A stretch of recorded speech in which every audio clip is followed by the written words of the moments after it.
बिस्मिल्लाहिर्रहमानिर्रहीम। हाँ जी, हमारा आज का टॉपिक है properties of metals and there uses. कि जो मेटल्स हैं उनकी प्रॉपर्टीज़ किस किस्म की हैं और उनका यूज़ कहाँ कहाँ होता है। तो देखते हैं जी, first of all physical state. जो मेटल्स हैं उनकी फ़िज़िकल स्टेट किस किस्म की होती है। तो मोस्टली जो मेटल्स हैं वो सॉलिड फॉर्म के अंदर पाई जाती हैं, बट जो थोड़ी बहुत है वो लिक्विड फॉर्म के अंदर भी पाई जाती है। जैसा कि मरकरी, जिसका सिंबल है Hg, ये लिक्विड फॉर्म के अंदर पाई जाती है और इसका यूज़ होता है थर्मामीटर के अंदर। कि जब हम थर्मामीटर को टेम्परेचर की मेजरमेंट में इस्तेमाल करते हैं तो उसके अंदर मरकरी का इस्तेमाल किया जाता है लिक्विड फॉर्म में। सेकंड इसकी प्रॉपर्टी है जी हार्डनेस। तो मोस्टली जो मेटल्स हैं उनकी हार्डनेस बहुत ज़्यादा होती है, मतलब कि वो बहुत ज़्यादा हार्ड होती हैं, बहुत ज़्यादा सख्त होती हैं। लेकिन जो मेटल्स की हार्डनेस है वो वेरी करती है मेटल टू मेटल। कि हो सकता है बाज़ जो मेटल्स हैं उनकी हार्डनेस कम होती है और बाज़ जो मेटल्स हैं उनकी हार्डनेस बहुत ज़्यादा होती है। तो मेटल टू मेटल उनकी हार्डनेस वेरी करती है। इसकी एग्जांपल है आयरन। आयरन से स्टील बनता है और स्टील को हम डिफरेंट पर्पसेस के लिए यूज़ करते हैं।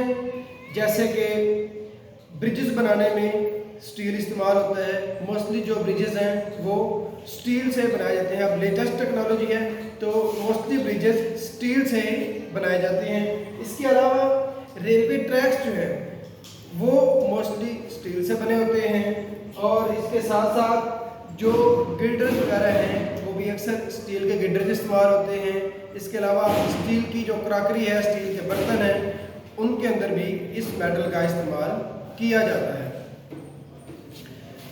थर्ड है हमारे पास जी लस्टर। तो मोस्टली जो मेटल्स हैं उनकी बहुत ज़्यादा लस्टर होती है, बहुत ज़्यादा चमक होती है, बहुत ज़्यादा शाइन होती हैं वो मेटल्स। तो अगर हम मुख्तलिफ डिफरेंट मेटल्स लें और उनको सैंड पेपर की मदद से रब कर लें तो रब करने के बाद हम उनकी शाइनेस देखें कि वो बहुत ज़्यादा शाइनी नज़र आएगी, उनकी बहुत ज़्यादा चमक होगी, बहुत ज़्यादा लस्टर होगी।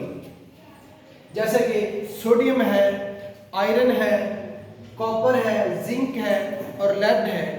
अगर आप इन सारी मेटल्स को लें और सैंड पेपर की मदद से इसको रब कर लें तो आप देखेंगे कि ये जो डिफरेंट मेटल्स हैं इनकी बहुत ज़्यादा शाइन, बल्कि बहुत ज़्यादा शाइन भी नज़र आएगी और इनकी शाइन में डिफरेंस भी आपको नज़र आएगा कि सारी मेटल्स की शाइनिंग बहुत ज़्यादा नहीं होती, डिफरेंट मेटल्स की शाइन डिफरेंट होती है।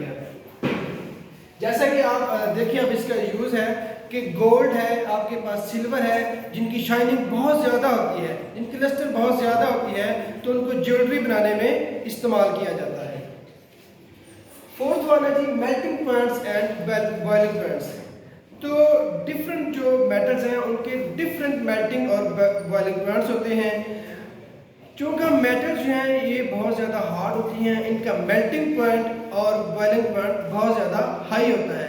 तो ये भी मेटल टू मेटल वेरी करता है। अब देखें कि जो मेल्टिंग होती है वो क्या होता है कि आपकी जो मेटल है वो सॉलिड फॉर्म से लिक्विड में चलेगी। मेल्टिंग का मतलब होता है सॉलिड से लिक्विड में जाना, जबकि बॉइलिंग का मतलब होता है लिक्विड से गैस की शक्ल में चले जाना। तो जो डिफरेंट मेटल्स हैं उनकी मेल्टिंग और बॉइलिंग पॉइंट डिफरेंस होते हैं। हम देखते हैं कि जी गोल्ड है जिसका सिंबल AU है, उसका मेल्टिंग पॉइंट होता है 1064 डिग्री सेंटीग्रेड। अब डिग्री सेंटीग्रेड का मतलब है कि आप जो टेम्परेचर की मेजरमेंट है वो डिफरेंट स्केल्स में कर सकते हैं। वो सेल्सियस स्केल हो सकता है, वो फ़ारेनहाइट स्केल हो सकता है, वो केल्विन स्केल हो सकता है। तो इसके अंदर हम सेल्सियस स्केल यूज़ कर रहे हैं कि इनका मेल्टिंग पॉइंट जो है वो हम बता रहे हैं कि सेल्सियस स्केल जो है उसके अंदर कितना होगा। तो गोल्ड का मेल्टिंग पॉइंट 1064 डिग्री सेंटीग्रेड। इसी तरह सिल्वर जिसका सिंबल Ag है उसका मेल्टिंग पॉइंट होता है 961 डिग्री सेंटीग्रेड। अब अगर हम बॉइलिंग पॉइंट देखें तो जाहिर है कि जिसका मेल्टिंग पॉइंट हाई है उसका बॉइलिंग पॉइंट उससे मजीद ज़्यादा हाई होगा। अब हम सिल्वर का बॉइलिंग पॉइंट देखते हैं, तो सिल्वर का बॉइलिंग पॉइंट होता है 2000 डिग्री सेंटीग्रेड। आप देख लें कि मेल्टिंग पॉइंट से बॉइलिंग पॉइंट बहुत ज़्यादा हाई होता है। अब इसका यूज़ क्या है कि जो स्टील है, कॉपर है, एल्युमिनियम है, ये किचन में जो क्रॉकरी इस्तेमाल होती है उनकी तैयारी में इस्तेमाल होते हैं।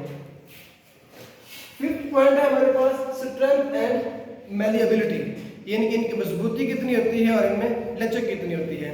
जब हम मेटल के ऊपर डिफरेंट फोर्सेस अप्लाई करते हैं तो उसकी मदद से हम चेक कर सकते हैं कि वो कितनी उनकी स्ट्रेंथ है और कितनी उसके अंदर फ्लेक्सिबिलिटी पाई जाती है, कितनी उनके अंदर लचक पाई जाती है, मैलिएबिलिटी पाई जाती है। तो जो मेटल्स होती हैं उनकी बहुत ज़्यादा स्ट्रेंथ होती है और उनकी बहुत ज़्यादा मैलिएबिलिटी होती है। और इनका इस्तेमाल क्या होता है कि ये वायर्स बनाने में इस्तेमाल की जाती हैं। इसके अलावा जो स्प्रिंग है वो भी इन्हीं मेटल्स की मदद से बनाए जाते हैं। इसके अलावा आप उसके ऊपर फोर्स अप्लाई करके उनकी मेटल शीट्स बनाई जाती हैं जो कि डिफरेंट पर्पसेस के लिए इस्तेमाल होती हैं। नंबर 6 है मोसलियत यानी कि कंडक्टिविटी। आया कि मेटल्स कंडक्टर होती हैं, मेटल्स में से करंट पास आउट कर जाता है या नहीं। तो मोस्टली जो मेटल्स हैं वो कंडक्टर होती हैं, उनमें से इलेक्ट्रिसिटी आसानी से पास आउट कर जाती है। ये कंडक्टिविटी इनकी हीट की वजह से भी हो जाती है कि इनमें से हीट भी पास आउट कर जाती है, इसके अलावा इलेक्ट्रिसिटी भी इनमें से पास आउट कर जाती है। तो मोस्टली जो मेटल्स हैं ऑलमोस्ट वो कंडक्टर होती हैं, उनकी कंडक्टिविटी होती है। यूज़ कहाँ पे होती हैं कि जो आपका इलेक्ट्रिसिटी का वायरिंग का काम होता है, बिजली की जो वायरिंग होती है उसमें कॉपर इस्तेमाल होता है और एल्युमिनियम इस्तेमाल होता है। नंबर 7 है इसकी मैग्नेटिसिटी। मैग्नेटिसिटी ये होती है कि ability of some metals to be attract by a magnet, कि जब आप किसी मैग्नेट के पास से इनको रखते हैं तो वो मैग्नेट इनको अपनी तरफ अट्रैक्ट करता है।